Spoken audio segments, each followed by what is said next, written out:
20도에서 25도로 어제보다 1, 2도 가량 낮겠습니다. 바다의 물결은 제주도 남쪽 먼바다에서 2에서 3m로 높게 일겠습니다. 남해안과 제주도 해안은 너울로 인해 해안가 안전사고에 주의해야 합니다. KBS 제1라디오 6시 뉴스를 마칩니다. 아나운서 김지윤이었습니다. KBS.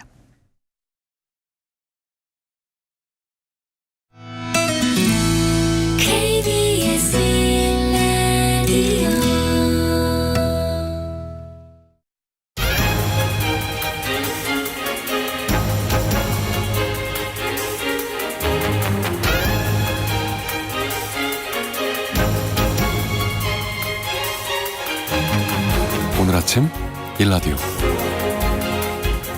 안녕하십니까. 오늘 아침 일라디오 아나운서 오승원입니다. 오늘은 우리 민족 최초의 국가 건국을 기념하는 제4355주년 개천절인데요. 개천절이 국가적인 경축일보다는 행정부 차원의 기념일 정도에 그치고 있고 또 늘 홀대받고 있다는 논란이 제기되곤 합니다. 국민들의 관심에서조차 점점 멀어진 채 그냥 쉬는 날로만 인식되고 있는 것도 사실인데요. 요즘 국민들의 삶이 어렵기도 하고 또 많은 현안에서 분열과 갈등이 극에 달하는 일도 많아지고 있죠. 국가 발전과 미래에 대한 암울한 이야기들도 자주 나오고 있는데요. 이럴 때일수록 반만년을 이어온 홍익인간, 즉 인간 세상을 널리 이롭게 한다는 우리의 숭고한 정신이자 건국 이념 속에서 돌파구를 찾는 노력도 중요해지는 것 같습니다. 오늘 널리 이롭게 빛 내리다 라는 주제로 경축사가 열린다고 하는데요. 평화롭고 아름다운 세상을 기원한다는 의미라고 하는데 그 취지대로 대한민국을 넘어 전쟁과 재난, 많은 갈등으로 어려운 이 세상 곳곳에 그런 빛이 내려줬으면 좋겠습니다. 모쪼록 우리의 역사와 뿌리를 다시 한번 생각해보는 의미 있는 개천절이 되길 바라면서 10월 3일 화요일 오늘 아침 일라디오 출발합니다.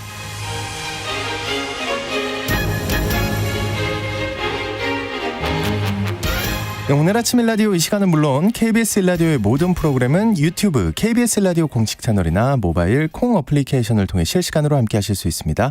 KBS 일라디오 채널 구독과 좋아요, 댓글 많이 부탁드립니다. 화요일입니다. 농수산 뉴스 시간 준비되어 있고요. 축산 농가들이 반발하고 있는 일명 바이오가스 촉진법의 문제에 대해 살펴보겠습니다. 또 텃밭 가이드 시간에는요. 첫 서리가 내리기 전에 심어야 할 작물들에 대해 알아보겠습니다. 청취자 여러분들의 질문 모두 답변을 드릴 테니까요. 궁금한 질문 있으시면 지금부터 문자 보내주시죠. 단문 50원, 장문 100원이 드는 유료 문자 샵 9730으로 보내주시기 바랍니다. 노래 듣고 올게요. 네, 유나가 부릅니다. 사건의 지평선.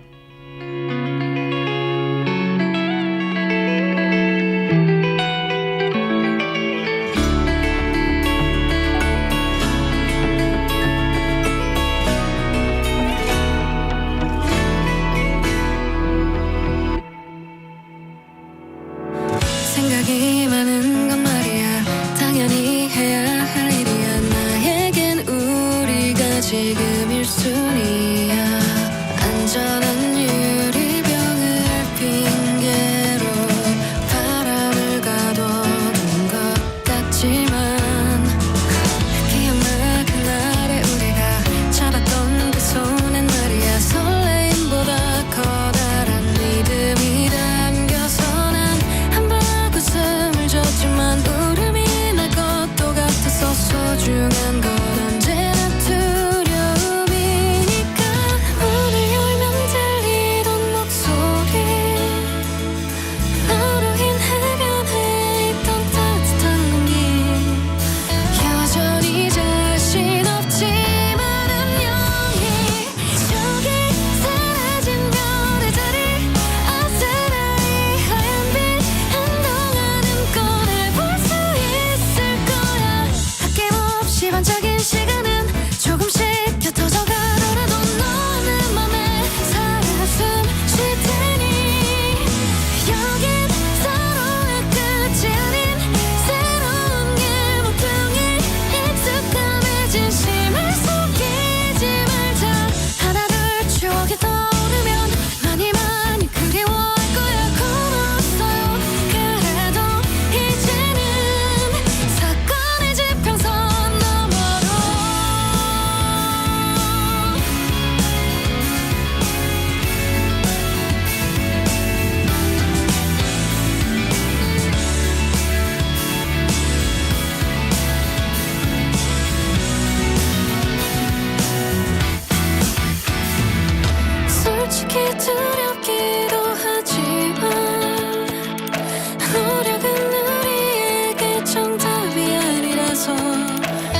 마지막 선물은 산뜻한 안녕. 저기 사라진 별의 자리 아스라이 하얀 빛 한동안은 꺼내볼 수 있을 거야. 아낌없이 반짝인 시간은 조금씩 곁어져 가더라도 너는 맘에 살아 숨 쉴 테니 여긴 서로의 끝이 아닌 새로운 길 모퉁이 익숙함에 진심을 속이지 말자. 하나 둘 추억이 떠오르면 많이 많이 그리워할 거야. 고마웠어요. 그래도 이제는 사건의 지평선 너머로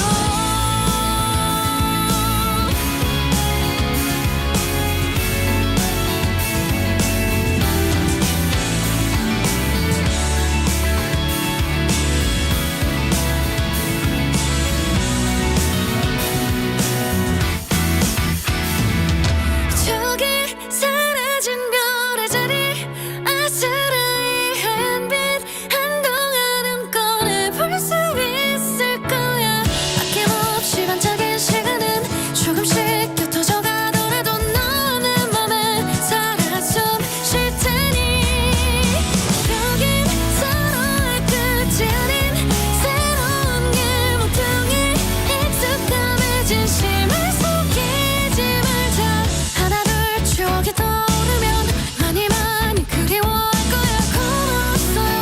그래도 이제는 사건의 지평선 너머로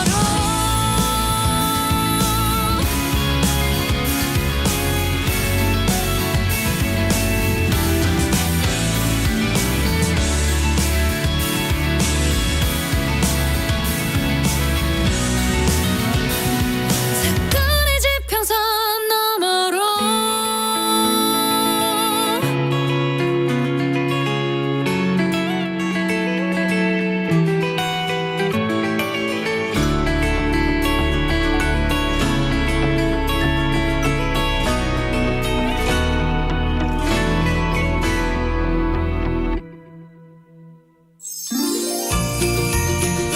유익한 정보와 살아있는 이야기가 있습니다. KBS 오늘 아침 일라디오. 농수산 뉴스 시간입니다. 환경부가 시행하려는 일명 바이오가스 촉진법을 두고 축산업계가 반발하고 있다는데요. 이 소식 살펴보겠습니다. 농어민신문의 이진우 기자님 연결하겠습니다. 안녕하십니까? 네, 안녕하십니까? 네, 축산업계가 반발하는 바이오가스 촉진법, 정확한 법명이 유기성 폐자원을 활용한 바이오가스 생산 및 이용 촉진법인데 이게 어떤 걸 얘기하는 건가요?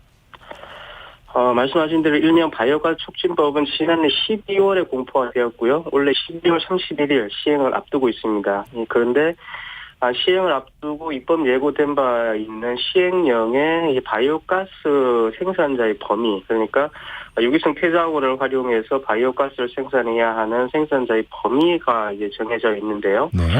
의무 생산자에 더불어서 민간 의무 생산자의 경우도 2026년부터 10%를 의무적으로 바이오가스를 생산하도록 하기 시작해서 2050년에는 80%까지 생산 목표를 이렇게 정하고 있는 상황입니다. 이게 그러면 축산농가에도 해당이 된다는 건가요? 그렇습니다. 이제 문제는 유기성 폐기물에는 가축 분뇨도 포함이 되는데 이 가축 분뇨를 배출하는 경우에는 3년 평균 돼지 같은 경우는 사용 마리수가 2만 마리 이상인 경우를 의무 생산자로 해서 입법 예고가 됐던 겁니다. 네. 문제는 이렇게 이제 가축 분뇨를 이용해서 바이오가스를 만들려면 이 시설 비용이 상당히 만만치 않은 상황이어서 반발이 심한 상황입니다. 지금 방금 말씀하신 그 시설 비용, 시설 설치하는데 얼마나 들길래 이렇게 반대가 심한 건가요? 우선적으로 지금 문제를 크게 제기하고 있는 촉진이 바로 돼지인데요. 지난달 국회에서 열린 한 토론회에서 생산자 단체인 대한한돈협회가 내놓은 이야기를 들어보시면 이렇습니다. 2만 마리 정도 규모의 양돈장을 지으려면은 2만 제곱미터, 그러니까 6,000평 정도가 필요하고요. 네. 이게 부지 가격에 따라 조금 다를 수는 있지만 전체적으로 농장을 짓는다 210억 원 정도가 들어간다고 합니다. 그런데 이 바이오가스 시설의 경우에 환경부의 기준대로 하려면 230억 원이 든다는 겁니다. 그러니까 말 그대로 배보다 배꼽이 더 큰 경우다 이렇게 말을 할 수 있을 것 같습니다. 네, 그 농장을 짓는데 드는 돈보다 이 바이오가스 시설 짓는데 드는 돈이 더 많다고 하면 농가들 입장에서는 이건 할 수 없는 일이라고 받아들일 수밖에 없을 것 같기도 한데요. 그렇습니다. 그래서 이제 사실 이런 말이 나옵니다. 지금 2만 마리 정도 돼지를 키우는 농장이라고 하더라도 이 230억 원이 더 있으면 굳이 돼지를 왜 키우겠느냐 이런 건데요. 네. 예, 여기에 이제 더해서 뭐 2만 마리 정도 돼지를 키우고 있는 농장들도 지금 현재 키우는 농장들도 있습니다. 이런 농장들도 이전에 등록제나 허가제를 넘어서면서 현재 축산법상 그리고 환경관리법상의 기준을 충족하기 위해서 가전 노력을 해왔던 것도 사실입니다. 근데 여기에 더해서 새로운 법을 만들어서 또 수백억 원을 추가로 투자까지 하라고 하니까 농민들 입장은 답답할 수밖에 없는 상황일 것 같습니다. 네, 이거는 당연히 그럴 것 같은데 그 돼지 말고 다른 축종에서는 어떤 반응인가요? 이 다른 축종의 반응이 법 시행의 중요한 요소가 될 것 같기도 한데요. 그렇습니다. 돼지는 전면적인 반대 좀 더 정확하게 말씀을 드리면 능력 네. 밖의 일이다 이런 그렇죠. 입장이고요. 예. 여기에 대해서 한우나 낙농 쪽도 이게 만약에 돼지부터 시작이 된다고 하면은 결국은 한우와 낙농 쪽으로 제도가 확대될 것이다 이렇게 이제 보면서 반대하는 쪽으로 여론이 이미 형성되어 있는 상황입니다. 이게 바이오가스가 사실 외국에서는 어떤지 모르겠습니다만은 우리나라에서는 그리 성공한 사업이다 이렇게 보기는 좀 어렵기도 하고요. 네. 이것 말고도 훨씬 적은 비용을 들여서 가축분을 연료나 토양 개량제 같은 것들 그러니까 고체 연료나 바이오차 같은 것들로 만드는 방법도 있는데 좀 현실성을 좀 중심으로 해서 좀 시야를 넓혀서 봐야 하지 않을까 하는 생각도 듭니다. 네. 그런데 환경부가 내놓은 바이오가스 촉진법이 그대로 시행이 되고 이 법조항을 따르지 않는 경우라면 처벌도 가해지는 건가요? 그렇습니다. 의무가 부과되는 거니까 당연히 불이익도 주어지도록 지금 되어 있는데요. 그래서 과징금을 부과한다는 게 환경부의 입장인 것 같습니다. 그러다 보니까 생산하는 단체에서는 이게 지원 계획은 못 내놓을 망정 과징금은 또 뭐냐 하는 입장이기도 한데요. 네. 환경부에서도 지난달 열린 국회 토론회에서 내년 예산에 지원 예산이 반영되지 못했다고 이야기하면서 시행 시기도 다시 한번 고민하고 있다 이런 입장을 내놓기는 했습니다. 하지만 그렇게 하더라도 이게 하라고 해서 할 수 있는 일 그리고 또 할 수 없는 일이 있다는 거는 좀 구분해서 봐야 하지 않을까 하는 생각이 듭니다. 그러니까요. 저는 오늘 처음 접했는데도 지금 이해가 안 가거든요. 예, 그렇습니다. 네. 다음 소식 한번 살펴보겠습니다. 정부가 어업인 편의와 조업 효율성 향상을 위해서 오는 2027년까지 어업 관련 규제를 절반 가까이 폐지하기로 했다는 소식이 들어왔네요. 그렇습니다. 해양수산부에서는 지난해부터 어업 선진화 추진 방안 이거를 이제 본격적으로 추진해 왔는데요. 이제 그간 해수부가 추진해온 어업 선진화 추진 방안을 좀 살펴보면은 어획량 관리는 강화하고 어업 규제는 최소화한다는 것이었습니다. 이걸 2027년까지 모든 어선의 총허용 어획량 제도, 그러니까 TAC 제도라고 이야기하는데요. 네. 이거를 도입을 하고 거먹이나 금지 체장, 그러니까 고기를 잡지 못하게 하는 기간이나 크기에 따라서 고기를 잡지 못하게 하는 기준 이런 것들은 없애고 어선의 크기 제한이나 어획 방법 등의 규제도 이렇게 대폭 완화하기로 이렇게 결정을 한 겁니다. 그러니까 전체 어획량을 관리하면 다른 규제는 완화해도 수산자원 관리에는 문제가 없다 이렇게 판단을 하고 있는 것 같네요. 그렇습니다. 지금은 전체 어종이나 어구어법을 대상으로 총허용 어획량 제도 그러니까 TAC를 적용하고 있지는 않는데요. 네. 그러다 보니까 잡을 수 있는 크기도 제한하고 잡는 방법도 제한하고 또 어선의 크기도 제한을 해왔습니다. 그런데 이 TAC를 전면적으로 도입을 하게 되면 앞서 말씀드린 다른 규제들을 완화해도 수산 자원 관리가 가능하다 이렇게 보는 것이라고 할 수 있겠는데요. 물론 무작정 완화할 수는 없을 테니까 수산 자원의 지속성을 감안해서 TAC 물량이 정해질 것으로 보이고요. 네. 여기에 또 더해서 주목할 게 모든 어선은 양육 그러니까 잡은 물고기를 무트로 옮기는 것을 말하는데요. 네. 이 양육 후에 어종과 어획량 등을 보고하도록 하고 어감독관이 이제 어획 확인서를 발급하도록 하는 한국형 어획 증명제도 이것도 도입할 계획이라고 합니다. 특히 5톤 이상 어선은 지정된 항구로만 양육하도록 해서 이것을 집중적으로 관리할 방침이라고 합니다. 네, 농수산 뉴스 오늘 잘 들었습니다. 지금까지 한국농어민신문의 이진우 기자님과 함께했습니다. 오늘 고맙습니다. 감사합니다.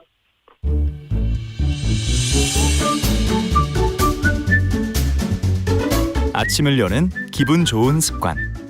KBS 오늘 아침 일라디오.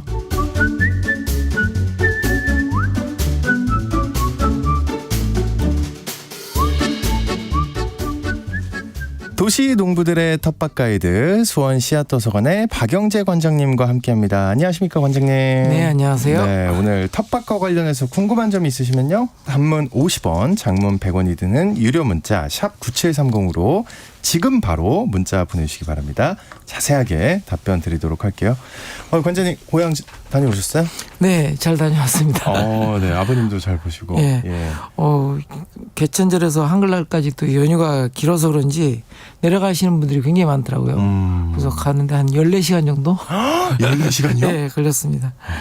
예. 덕분에 또 이렇게 가족과 함께 편안한 시간도 보내고 영화관에서 영화도 보고 아주 즐거운 휴가를 보냈습니다. 예. 네. 입술이 지금 하얀신 건가 봐. 지금 피곤해서 그러시는 거 아니에요 지금? 네, 괜찮습니다. 예. 잠시 밭을 비우고 다녀왔더니 예. 밭 식구들도 그 사이에 많이 성장을 했더라고요. 네, 그래서 깜짝 놀랐습니다. 네. 배추도 한 냉사를 덮어준 것에 닿을 정도로 이렇게 커서 한 냉사도 걷어줬고요. 이제부터는 날씨가 서늘해서 더 이상 벌레는 좀 극성을 부리지 않지 않을까 이렇게 좀 생각을 해봤습니다. 그 말씀 나온 김에 고향 풍경 좀 얘기해 주세요. 고흥이라고 하셨잖아요. 네. 남도의 지금 풍경은 어떻습니까 지금? 밭에 갔더니 고향에 갔더니 다들 밭에 마늘을 심고 계시더라고요. 네.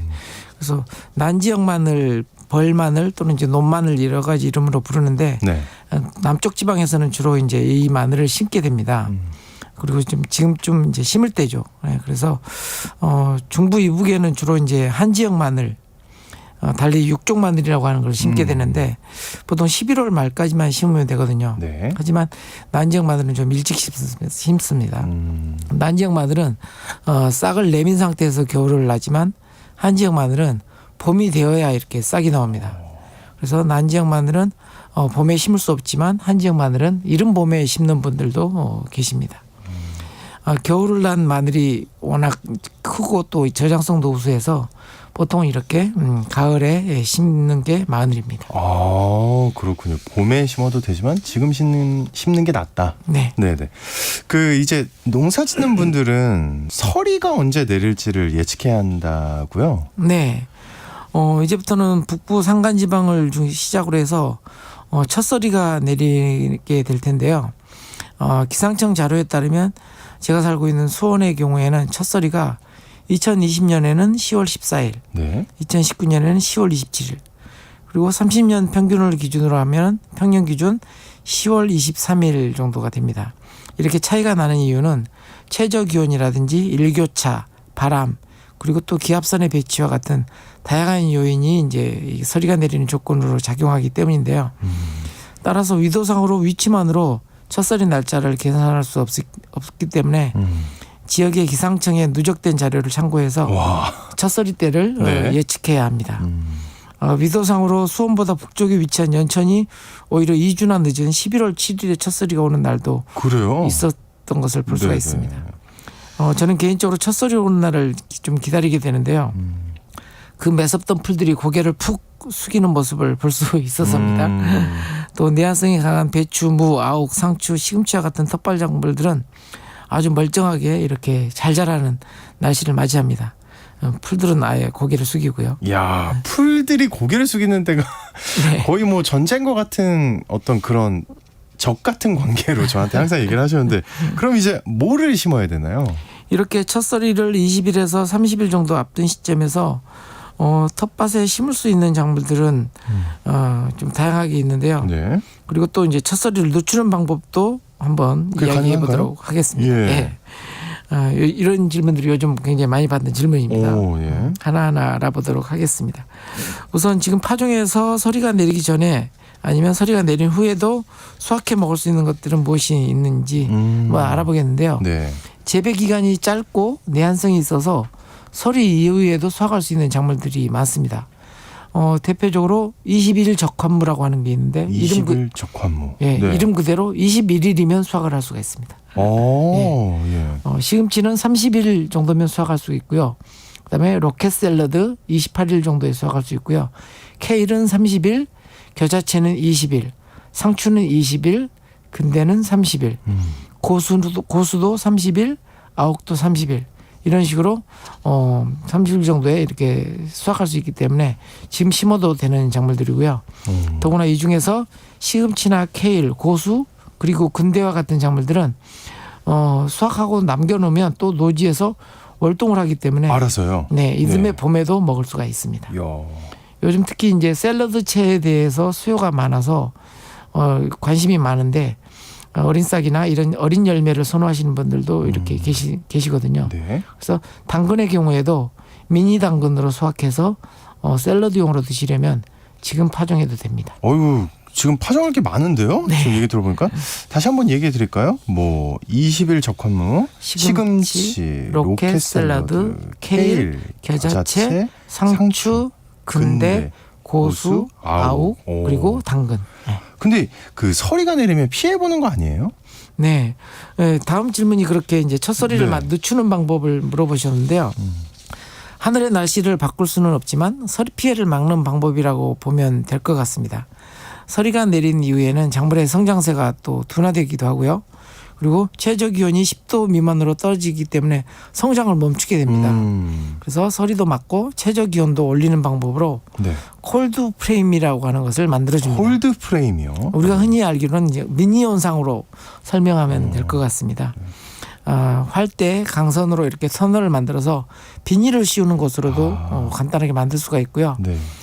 조그만 텃밭에서는 남쪽이 낮게 북쪽은 높게 이렇게 나무벽을 사방으로 이렇게 세운 다음에 플라스틱 투명판을 이렇게 뚜껑으로 뒤집어 씌우기도 합니다. 그러면 내려오는 차가운 기온을 막아줍니다. 근데 청취자분들 중에 오늘 생방이 아니라고 생각하시는 분들이 있나 봐요. 오늘 생방송 중입니다, 저희. 네, 궁금한 점 있으시면 질문 보내시면 바로 답변해 드리도록 하겠습니다. 단문 50원, 장문 100원이 드는 유료 문자 샵 9730으로요. 지금 문자 보내주시면 되겠습니다. 혹시라도 오늘 답변을 못 해드리면 저희가 꼭 잊지 않고 해드리니까요. 문자 많이 보내주시고요. 근데 아까 서리 막기 위해서 이불을 덮기도 한다면서요. 네. 여기에 대해서 이제 이런 온상 위에다가 네. 밤에는 이불이나 보온 덮개를 덮어주기도 합니다. 여기에 온상 안에도 또 한낮에 햇볕을 받아 온도를 비축한 다음에 밤에 열을 내게 하는 방법으로는 정오 이전에 땅에 물을 듬뿍 뿌려주어서 물이 온도를 비축하게 하는 방법입니다. 온상 안에 물을 채운 페트병을 여러 개 놓아서 낮 동안 비축한 열을 밤에 방출하게 하는 방법도 있습니다. 네. 조금 큰 온상에서는 줄지어 심어진 작물 사이로 직경 15cm에서 30cm 정도의 검정색 비닐 물관을 배치해서 열을 가둬두기도 합니다. 이렇게 하면 낮 동안 비축한 열들을 밤에 내보내면서 상승 기류를 만들기도 하고 그래서 차가운 공기가 내려오는 것을 어느 정도 막을 수가 있습니다. 비닐과 이불로 차가운 공기를 1차적으로 막고 네. 비닐 터널 아래에서 비축한 열을 확산시키는 방법입니다. 그 일교차가 크잖아요. 요즘. 네. 근데 이런 보온 덮개를 계속 덮어주고 있나요? 일교차 큰데? 이불은 또 햇볕을 받아야 하는 낮에는 무조건 걷어줘야 하고요. 걷어줘야 돼요. 예. 예. 일교차가 클 때는 너무 더워지지 않도록 또 공기도 순환시킬 목적으로 비닐도 열었다 덮었다를 반복해야 하는 수고로움이 있습니다. 예. 밀폐된 공간에서는 공기순환이 원활하지 않고 또 너무 고온에서 작물들이 타버릴 수도 있기 때문에 여간 신경을 써야 되는 게 아닙니다. 그러네요. 다른 건 혹시 또 주의할 게 어떤 게 있을까요? 재배 기간이 짧기 때문에 밑거름으로만 키워야 합니다. 그래서 초기에 파종하기 전에 밑거름을 충분히 해주셔야 되고요. 겨울을 노지에서 월동해서 봄에 다시 수확할 시금치, 고수, 근대와 같은 작물들은 가을 수확이 끝난 후에도 콜드 프레임을 유지해서 이른 봄에 일찍 수확을 계속할 수 있도록 해주는 방법도 있습니다. 전통적인 방법으로는 연기를 피워서 차가운 하강 기류를 막았다고 하는데요. 네. 하지만 농진청이나 일부 지자체에서 검증해본 결과로는 효과가 없다고 합니다. 아, 연기를 피우는 건 효과가 없다. 네. 네. 더구나 산불 등의 우려도 그쵸. 있으니까 예. 시도해 보시지도 마시기 바랍니다. 네. 시도 안 됩니다. 아유, 네. 괜히 말씀드렸나 싶기도 하고. 네, 자, 이제 청취자분들이 보내주신 사연과 질문 만나보겠습니다. 지난주에 답변 못해드린 사연과 질문부터 살펴볼게요. 그 퇴비에 대해 주신 질문부터 살펴보겠습니다. 퇴비보다 먼저 이거부터 봐야 될 것 같아요. 3833님이 상추 파종 방법 알려주세요 하고 보내주셨어요. 네. 지금 식물 작물로 이제 상추 작물이 있는데요. 네.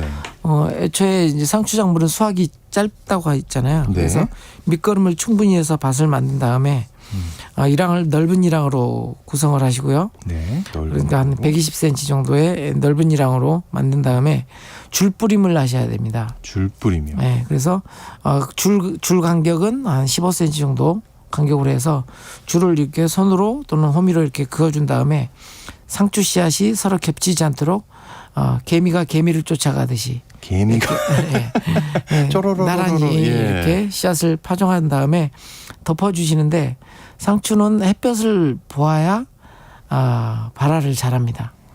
광발화성이라서 흙을 덮는 둥 마는 둥 살짝 덮어주셔야 되고요. 네. 그게 어렵다 싶으면 이 흙 대신에 모종용 상토로 덮어주시는 것도 좋습니다. 그리고 물을 충분히 이제 주시면 네. 이제 이후에 발화는 요즘 날씨에는 한 일주일 정도면 충분히 발화되는 모습을 볼 수가 있습니다. 그렇군요. 또 1198님이 관장님 밭에 개구리가 많다고 하셨는데 비 오는 날 지렁이를 라면 먹는 것처럼 흡입해서 잡아먹는 걸 보고 깜짝 놀랐어요. 지렁이가 산성화를 막는다고 하는데 이거 어떻게 해야 됩니까? 개구리를 잡아야 하나요? 하고 보내주셨어요. 네. 아유 이거 라면 먹는 거. 어떡해요. 라면 먹으면 이제 지렁이 생각나는 거 아닙니까 이거? 네. 좀 잘못 알고 계신 게 있는데요. 네. 지렁이가 산성화를 막는 게 아니고요. 지렁이가 있으면 산성 토양이 아니라는 것을 알려주는 지표 동물입니다. 지표 동물. 네. 네. 똑같이 이제 지표 식물도 있는데요. 밭에 시금치가 잘 되면 산성 토양이 아니라는 증거입니다. 시금치. 네네. 예. 그리고 2893님이 네. 고구마 밭에 군뱅이가 많은데 어떻게 하면 좋을까요? 라고 말씀하셨는데 군뱅이가 많은 것은 밭이 산성화됐다는 징표입니다. 군뱅이가 많으면 안 좋은 거네요. 그렇죠. 고구마를 갉아먹으니까요. 네. 그래서 보통 이제 고구마가 잘 되는 토양이 서해안 지방에 밀려 있잖아요. 네. 서해안 따라서 이렇게 고구마가 잘 되는데 그 이유가 해풍에 의해서 조개 껍질이라든지 이런 게 날라와서 산성화를 막아주거든요. 네. 그래서 서해안 고구마가 맛있고 잘 되는 겁니다. 그래서 네. 군뱅이가 생겼으면 아무래도 토양이 산성화되지 않았는지 확인하시는 게 1차적인 방법입니다.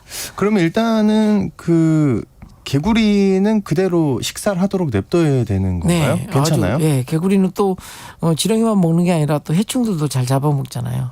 그러니까 생명 다양성 차원에서라도 개구리는 괴롭히지 마시기 바랍니다. 예. 그냥 냅두는 걸로 네. 라면 먹듯이 먹는 걸 그냥 구경하시는 걸로. 2388님이 홍고추 수확을 첫물, 두물, 세물까지는 색상이 진한데 그 이후부터는요 색깔이 분홍색으로 연해지는데요. 이거 혹시 거름이 적어서 그런가요? 아니면 온도 차인가요? 방법 부탁드릴게요 하고 보내주셨어요. 네, 고추 색상이 바뀌는 것은 사실은 이제 고온 건조한 기후에서 이런 증상이 나타납니다. 네. 그래서 초창기에는 이제 물을 잘 주다가 후반기에 물을 잘 안 주게 되고 또 고온 상태에서 고추가 이제 햇볕에 타는 일소 현상이라고 하죠. 일소 현상이 이제 빚어진 거기 때문에 물 관리를 좀 잘 해주시면 될 것 같습니다. 물 관리를 잘 해주시면 될 것 같다. 자, 이제 청취자 한 분 연결하기 전에 로고 듣고 오겠습니다.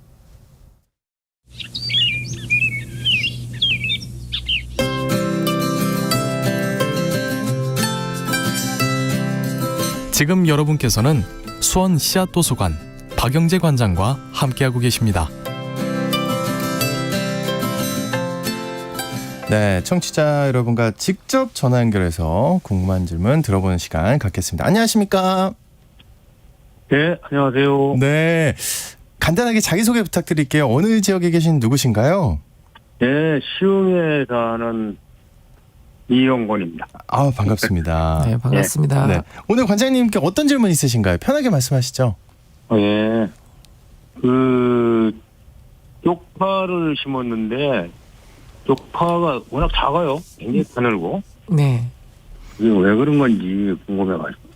아, 밑거름은 충분히 하셨어요? 예? 밑거름은 충분히 하셨나요?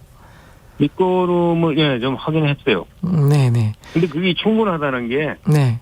어느 정도가 충분한 건지, 그거는 좀 도저히 감은 못 잡겠지만. 네네. 아마 이제 넓은 일항에 예. 줄로 이렇게 줄지어서 심으셨을 거예요. 그죠? 네, 줄로 했죠.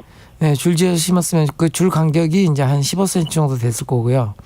그러면 그 줄 간격 사이로 예. 좀 홈을 파시고 이제 웃거름을 좀 해주셔야 됩니다. 아, 그렇게 하고요. 네네. 줄 사이에다가 웃거름을 이렇게 주고 흙하고 잘 섞어서 이렇게 해주시면 이제 더 이제 굵어지기도 하고 또 이제 크게 자랄 겁니다. 아, 그리고 봄에 심었던 그 토마토가 네. 자꾸 터져요. 때는 뭐 지금 아니지만. 네. 그래서 터지는 것이 왜 그런 건지 네. 그게 좀 궁금해요. 이 방송을 통해서도 여러 차례 이제 말씀을 드렸는데, 예. 칼슘 영양제를 줘야 됩니다. 이게 세포벽이 약해져가지고 이렇게 쉽게 물을 많이 빨아 올리게 되는 비 오는 날이나 이럴 때 되면 터지거든요. 그리고 또 심하면 이제 배꼽 썩은병이라고 해서 그런 병도 옵니다.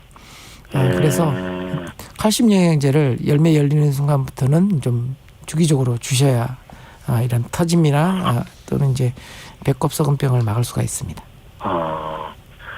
예, 알겠습니다. 그리고 두 가지가 아직 더 있어요. 네. 편하게 하십시오. 선생님 좋은 작전이십니다. 네, 오늘 잘 활용하시면 좋겠어요. 네. 하나는 이제 대추를 이게 꼭 벌레가 그냥 하여튼 볼볼 끓어요. 네. 가을이면 먹으려고 들면. 네. 그래서 그거를 약을 꽃을 뭐 말로는 뭐 꽃 피기 전에 뭐 들어간다고 벌레가 들어간다고 그러는데 그 약을 언제 쳐야 되는지 아니면 예방을 어떻게 해야 되는지 좀 궁금해요. 네, 과수 방제는 사실 이제 이른 봄부터 시작을 합니다. 이른 봄에 잎이 나오기 전에 워낙 그 대추 나무 줄기가 그 많이 터져 있잖아요. 네, 그래서 그 사이에도 벌레들이 굉장히 많이 들어가 있거든요. 알이가 있기도 하고 그래서 그 조피 작업이라는 걸 합니다. 그러니까 대추나무 줄기를 이게 조피하는 이제 장비가 있는데 그걸로 긁어주는 거죠. 그래서 그 사이사이에 들어있는 벌레도 이제 막아주고 또 이제 그 안에 약재를 뿌렸을 때 그 안에까지 이제 약이 들어갈 수 있도록 이렇게 하는 게 있는데 조피 작업을 하고 그 다음에 이제 그 기계유제라고 해서 기계유제를 먼저 살포를 합니다.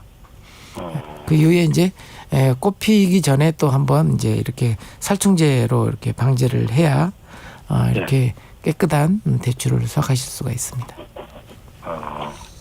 알겠습니다. 네. 또 남으셨잖아요. 하나 더 있는 거 아닙니까? 예, 하나 더 있죠. 예. 가시죠. 예. 그 감나무에 한두 개 정도 이제 나무를 심었는데 올해는 왜 이렇게 감 표면에 그 허연 게 이렇게 무슨 벌레 먹는다고 그럴까? 이렇게 부스럼처럼 이렇게 올라오는 경우가 있거든요. 네네. 근데 그 허연 것이 도대체 이게 먹어도 되는 건지 감을. 네. 아마 이제 감 꼭지벌레라든지 이런 벌레들이 이제 감을 먹고 분비물이 이렇게 나온 거예요? 네, 나온 겁니다. 네, 그래서 근데 안에는 뭐 그렇게 크게 뭐 손상이 없는데. 네, 감꼭지 쪽을 먹고 이렇게 감꼭지 쪽부터 이렇게 먹거든요. 꼭지 쪽에요. 네, 그래서 이제 그런 게 나온 거고요. 알겠습니다. 그것도 똑같이 이제 꽃 피기 전에 예. 방제를 해주셔야 됩니다. 그래요? 네. 그래도 벌레가 양심은 좀 있네요. 그 꼭지 쪽. 근데 벌레는 안 베요. 보이지 않는데. 네. 아마 이제 감꼭지 쪽을 한번 잘 보시면 그쪽에 이제 파고 들어가는 자국도 있고 그럴 겁니다. 네. 그것도 약을 뿌린다면 언제쯤? 그것도 이제 감고 피기 전에 이렇게 미리. 꽃 피기 전에. 예. 대추하고 똑같이 아까 얘기했듯이 이제 조피 작업도 하고 그다음에 기계유지 뿌리고 하는 작업도 대추나무가 거의 비슷합니다. 그래서 그런 일정대로 과수 작물들은 관리해 주시는 게 좋습니다. 그리고 생각났는데 네. 대추가 선생님. 제가 방송 다 하게 생겼네. 저희도 공영방송이고 시간이 있거든요. 하나만 더요. 그래요. 예. 그 대추가 오래되다 보니까 나무가 오래되다 보니까 이 대추가 나무 잎이니 나무 가지가 그렇게 꼴꼴꼴하고요. 네. 무슨 춤을 추듯이 잔춤을 추듯이 되거든요. 그래서 그걸 자르긴 잘랐는데. 네. 그거를 잘라야 되는 건지 아니면 그냥 키워서 뭐가 나오길 기다려야 되는지. 그건 빗자루병이라고 해가지고. 예. 병이거든요. 근데 이미 왔으면 치료하는 방법은 없고요. 다 베어버리셔야 됩니다. 빗자루병은 미리미리 이렇게 이건 파이토플라즈마라고 하는 그 질병이거든요. 개가 옮기는. 그래서 미리 방제하는 약들도 있고요. 미리 방지하지 않으셨으면 사실은 이미 왔다 그러면 그건 구제할 수 있는 방법이 없습니다. 근데 누군가는 뭐 그 가지 사이에다가 돌을 얹어놓으면 괜찮다고 그랬어. 그건 이제 열매 열리게 하려고 하는 대추나무 시집 보내기 방법이고요. 전혀 상관이 없습니다. 이미 온 질병에 대해서는 잘라서 소각을 하시는 게 가장 좋습니다. 아유 고맙습니다. 근데 선생님 이제 얘기 쭉 듣다 보니까 문제가 많은 것 같은데요. 이거 어떡합니까? 그냥 벌레하고 같이 먹고 살아요. 네, 정말 도움 되셨길 바라고요. 궁금한 거 있으면 또 질문 보내주십시오. 아이고 고맙습니다. 네, 알겠습니다. 감사합니다. 자, 이어서 오늘 올라온 질문들 더 살펴보겠습니다. 3635님, 관장님한테 보낸 메시지 같습니다. 즐거운 한가위 되셨겠죠?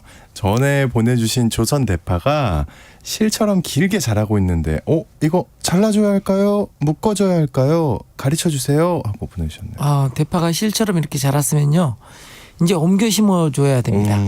네, 그래서 지금 자라고 있는 밭에서 다른 밭으로 이제 옮겨줘야 되는데요. 다른 밭을 일단 거름을 충분히 넣고 넓은 이랑을 만들어 주신 다음에요.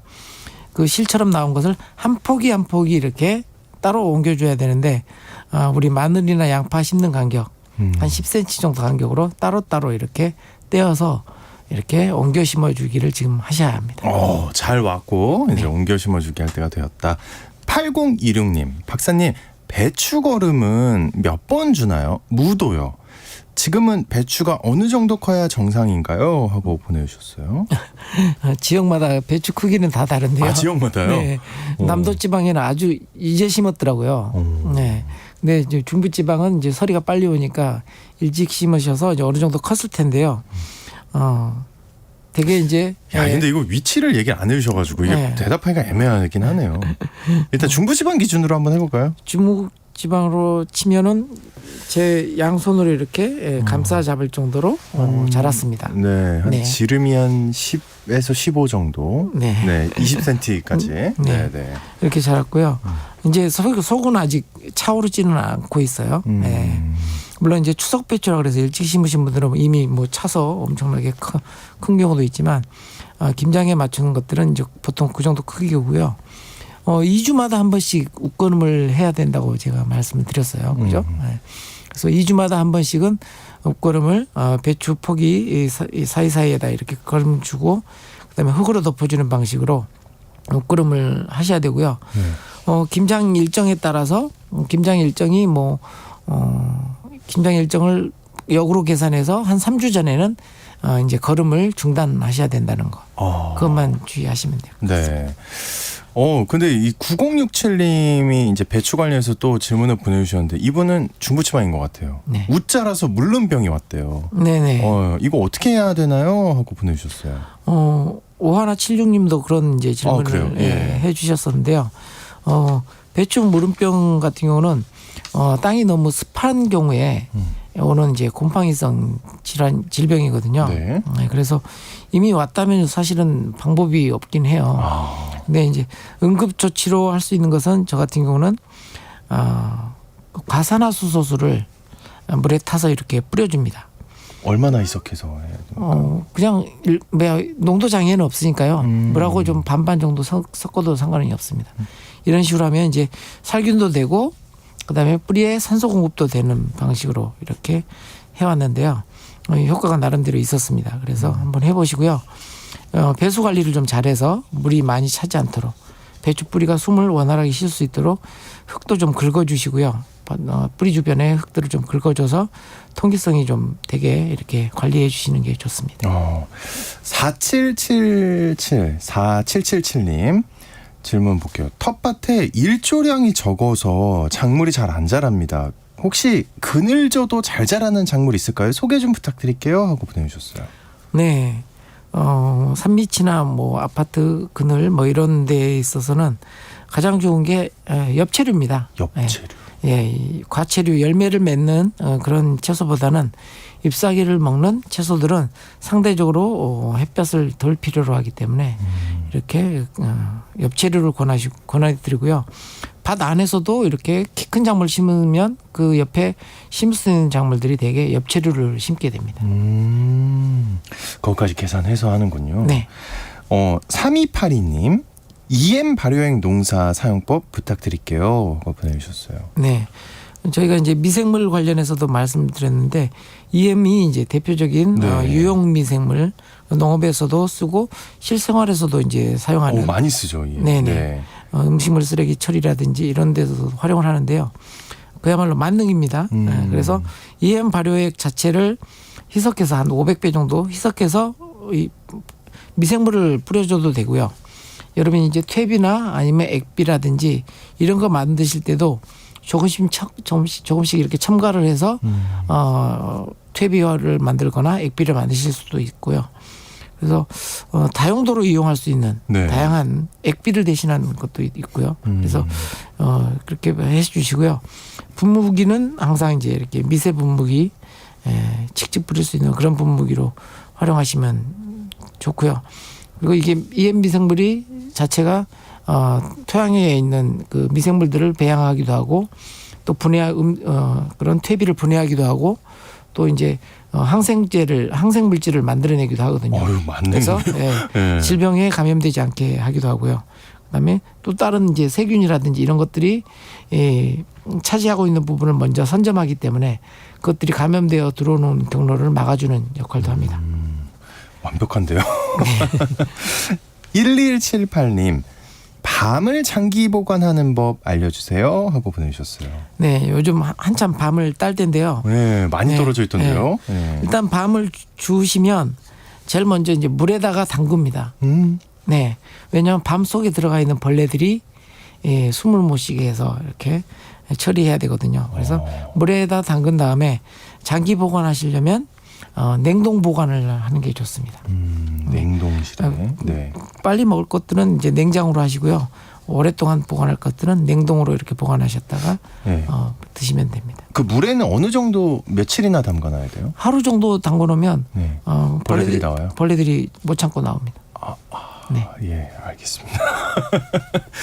3800님 감나무에 약을 하지 않았더니 열매가 떨어지고 하나도 건질 수가 없어요. 뭐가 방법이 있을까요? 하고 보내주셨어요. 네. 약을 하지 않으셨다고 그랬는데요. 약을 하셔야죠. 네. 네. 지금이라도. 네. 아까 방송으로 전화로 연결하신 분한테 설명을 드렸듯이 감나무 껍질을 이렇게 깎아서 긁어서 조피 작업을 하고 그다음에 이제 기계 유제 뿌려주고 이른 봄에 이제부터 방제를 해야 되고요.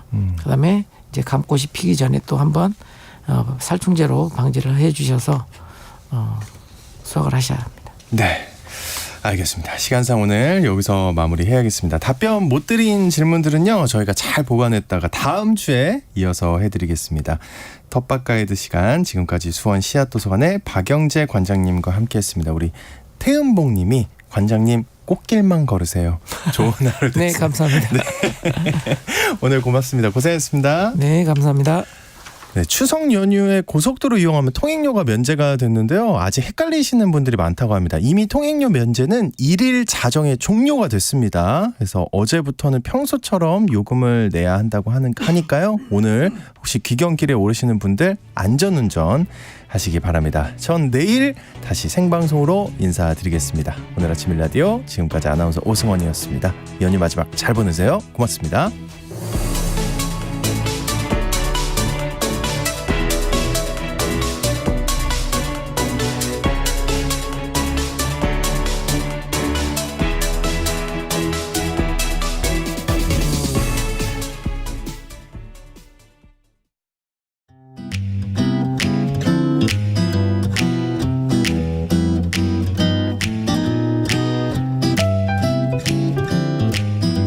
안녕하세요. 바른말 고운말입니다. 어디에선가 여러 번 들은 곡인 것 같은데 제목이 정확하게 기억나지 않을 때가 있습니다. 이런 경우 낯익은 노랜데